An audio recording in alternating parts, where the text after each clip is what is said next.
Halo Crusaders, sekalian lagi nonton ditemenin sama Arjuna nih. Banyak cerita yang beredar kalau awal mula terciptanya kucing adalah ketika Nabi Nuh alaihissalam membawa hewan-hewan ke dalam kapalnya. Di situ banyak tikus yang ribut bikin onar. Terus ada singa yang bersin, lalu keluarlah kucing sepasang. Jadi ketika si singa haciu, bukan keluar ingus atau upil, malah keluar kucing. Ngeong. Tapi ini bukan sejarah sih, melainkan cuma cerita yang dibuat untuk anak-anak. Sudah banyak orang yang tahu sekitar 3000 tahun yang lalu di peradaban Mesir kuno si upil singa ini, maksudnya kucing bukanlah hewan biasa. Bisa dibilang kucing dihormati dan dianggap suci oleh bangsa Mesir. Tapi ada sebuah fakta yang mengejutkan kalau tim peneliti dari University of Aberdeen melakukan mikroscan pada kucing Mesir yang telah dimumikan. Menurut mereka mumi kucing tersebut masih berusia 5 bulan. Naasnya terdapat patahan di sekitar leher mumi kucing yang menunjukkan bahwa kematiannya akibat dicekik. Anak kucing malang tersebut mati dicekik sebelum dimumifikasi atau dibungkus sedemikian rupa menjadi mumi. Waduh, kenapa dicekik ya? Ya, saya tidak tahu. Jangan tanya saya, karena cuma segitu aja faktanya. Ya kali aja itu kucing untuk persembahan dewa-dewa. Oke, kita lanjut ke fakta-fakta berikutnya yang bakal bikin kalian keheranan kejang-kejang betapa misteriusnya perilaku kucing-kucing ini.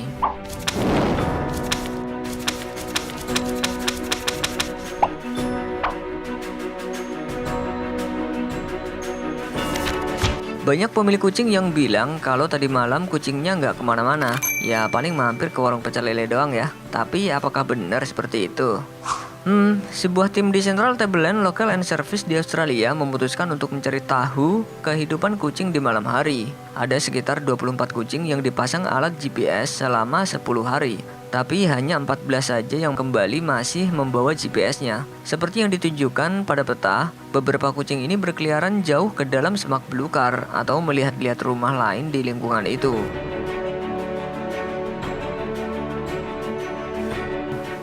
Yang bener aja cing, masa sampai masuk ke hutan-hutan begitu? Di beberapa daerah, ada beberapa mitos yang sangat menyeramkan, di mana jika mendengar kucing ingin kawin malam-malam, tetapi dia sedang sendirian, bisa jadi ia tengah menyampaikan pertanda kematian di sekitar rumah yang dikelilingnya. Ya, itu di Indonesia sih. Kalau di luar negeri, ternyata itu bukan cuma mitos. Kita tidak boleh meremehkan kecerdasan kucing. Seekor kucing hitam putih bernama Oscar ternyata lebih handal daripada kebanyakan dokter dalam hal memprediksi kapan pasien yang sakit parah akan meninggal dunia. Kisah ini muncul di jurnal The New England Journal of Medicine pada musim panas 2007. Kucing ini hanya mau mendusel-dusel ke 50 pasien dan semua pasien tadi meninggal dunia tak lama kemudian. Banyak orang yang menganggap anjing lebih cerdas dari kucing, namun hasil penelitian dari Jepang menunjukkan bahwa kucing dan anjing ternyata memiliki kepintaran yang sama. Sebagian kucing bahkan bisa mengingat tempat yang sudah lama sekali nggak didatanginya. Inilah sebabnya kenapa ada kucing yang akan kembali ke tempat tinggalnya meskipun kita sudah membawanya pergi jauh. Kemampuan navigasi yang muncul ini akibat rasa sensitif yang dimiliki kucing terhadap magnet bumi, sehingga ingatan kucing akan selalu diarahkan ke tempat yang pernah mereka datangi. Jika kalian kehilangan kucing dan takutnya kucing kalian itu nyasar ke rumah janda atau kembang desa, ini ada trik dari orang Jepang yang ketika kucingnya nggak pulang-pulang. Akun Twitter Charlie0816 pernah posting triknya nih, coba dibaca aja kalau bisa. Jadi artinya kucing saya menghilang 2 hari yang lalu dan tidak kembali. Tapi seseorang di Twitter berkata, berbicara dengan kucing lain di lingkungan itu dan berkata kepada mereka, jika Anda melihat kucing saya, tolong katakan padanya untuk pulang. Pesan nama kucing. Ya entah kebetulan atau memang manjur, keesokan harinya kucing kesayangannya ini udah ada di depan rumah. Wow, ternyata nggak cuma dia aja. Di kolom komentarnya banyak orang yang juga berhasil pakai cara itu. Mengherankan bukan? Berbeda dengan anjing yang kebanyakan dipelihara oleh manusia, kucing walaupun ada atau tidak ada manusia, dia tetap ada dan banyak berkeliaran mulai dari daerah kutub yang dingin sampai gurun pasir yang panas. Dan malahan mereka ini suka ngaku-ngaku jadi hewan peliharaan, kayak maksa gitu buat diadopsi. Oke, kita mundur ke sejarah penjinakan kucing.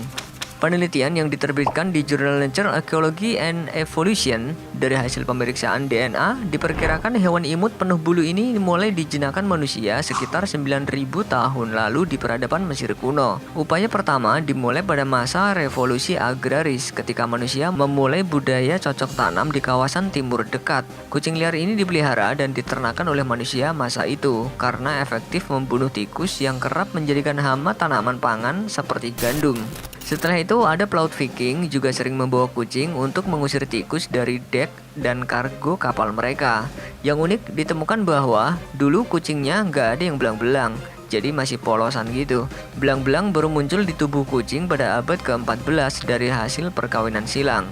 Nggak cuma dapat belang-belang doang, perkawinan silang itu juga menghasilkan bentuk varian kucing lucu seperti Persia atau Angora. Kucing punya 9 nyawa merupakan istilah yang muncul bukan tanpa alasan. Nah, biar nggak simpang siur dan mengaitkannya dengan mitos, para peneliti pun melakukan penelitian. Ya iyalah, namanya juga peneliti.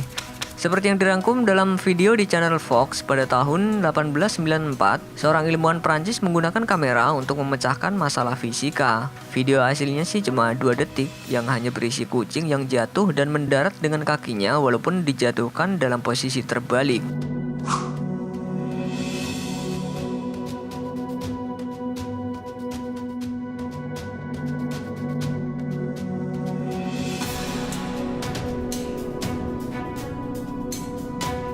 Selanjutnya, video dari Business Insider menjelaskan kalau dulu pernah ada kucing yang jatuh dari lantai 32 di jalanan kota New York. Setelah dokter hewan merawat gigi kucing yang terkelupas dan paru-parunya robek, kucing tersebut dikirim pulang 2 hari kemudian. Wih, hebat juga nih kucing. Sejak dulu, kucing mampu memecah belah umat manusia jadi 2 golongan, yaitu pecinta dan pembenci kucing. Bahkan di beberapa negara, kucing menjadi ancaman serius. Seperti misalnya, pemerintah Australia dikabarkan telah mendeklarasikan perang terhadap kucing liar dan menargetkan mengurangi sebagian besar dari total populasinya, yakni sekitar 2 juta ekor. Di Queensland, Dewan Pemerintahan setempat menawarkan hadiah sebesar $10 Australia atau setara dengan Rp109.000 per ekor kucing liar yang berhasil ditangkap. Dalam video yang diliput oleh Vice, terlihat beberapa orang yang tengah memburu kucing liar di pinggiran pedesaan karena hewan ini dianggap telah membunuh hewan asli Australia. Kucing-kucing yang tertangkap ini kemudian dikuliti untuk dijadikan topi dan tempelan kulkas.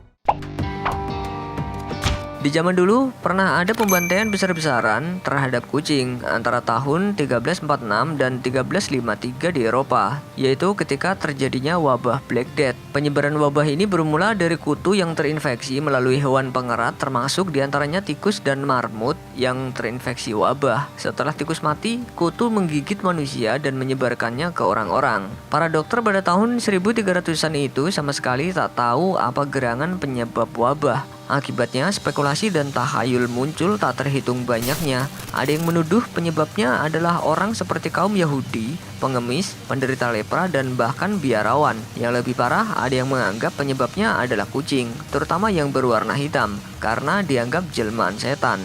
Dampaknya sejumlah kucing dibantai dan ini merupakan tindakan fatal yang justru membuat wabah kian gawat karena tanpa kucing yang jadi predatornya, populasi tikus-tikus menggila. Hewan pengerat itu beranak pinak tak terkendali, tapi orang-orang Eropa itu tidak sadar dan terus membantai kucing selama 300 tahun.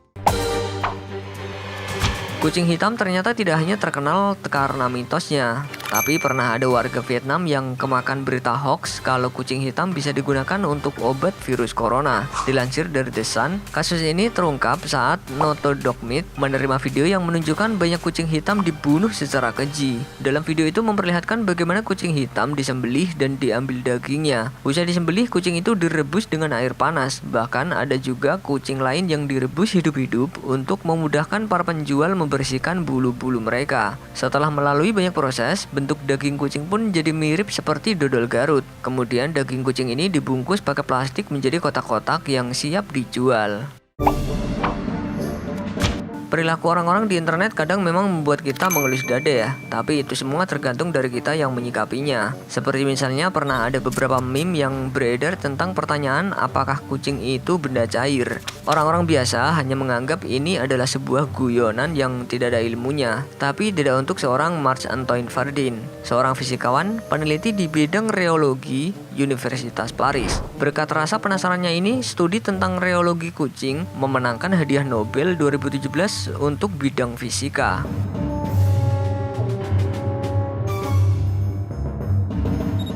Menurut ilmu reologi atau aliran materi, kucing mampu beradaptasi dan berperilaku berbeda berdasarkan wadah yang ditempatinya. Kucing secara general super fleksibel karena kucing punya sekitar 51 tulang. Setiap ruas tersambung dengan otot yang menambah fleksibilitas hewan ini. Selain itu, tulang belakangnya dapat berputar 180 derajat ke kanan dan ke kiri. Mereka pun dapat meregangkan tubuh sejauh mungkin dan memampatkannya sekecil mungkin. Jika kepala masuk, maka seluruh tubuhnya pun bisa masuk. Itulah prinsip yang nampaknya dianut oleh kucing-kucing di dunia ini. Berbicara mengenai sains dan kucing, para pemilik kucing bisa bergembira mendengar kabar ini karena memelihara kucing dapat mengurangi stres serta depresi dan menjaga kesehatan jantung.